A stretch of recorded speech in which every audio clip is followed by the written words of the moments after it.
Hi kids! Welcome back to Teacher Shess channel. Join me in a day of fun and learning. Not all fractions need lowest term. Hindi lahat ng fraction kailangan ng lowest term. Kasi may mga fractions na talagang pinakamaliit na siya. Smallest version na siya. Hindi na natin kaya pang i-compress or hindi na natin kaya pang palitin. Okay po? So, ibig sabihin, lowest term na yun. Yun na yung smallest version niya. Halimbawa, yun yung mga fraction na yung mga unit. Kunyari yung 1/2. Mayroon pa ba itong mas diliit pa na version? Wala na. Ito na yung pinakasagat niya. This is the lowest and the smallest version of this fraction. Wala na siyang kaya pang iliit.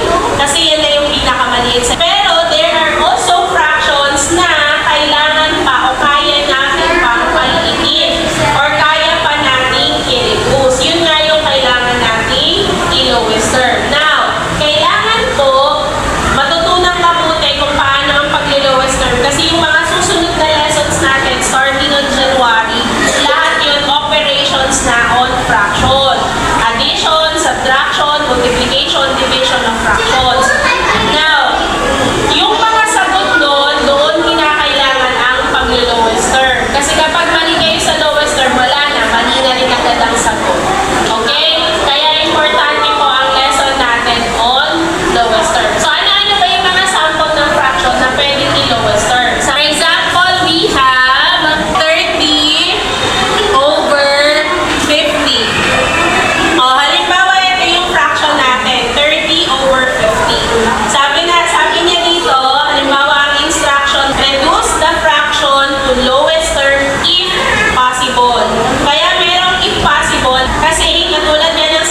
watching today's video. Hope to see you in our next class.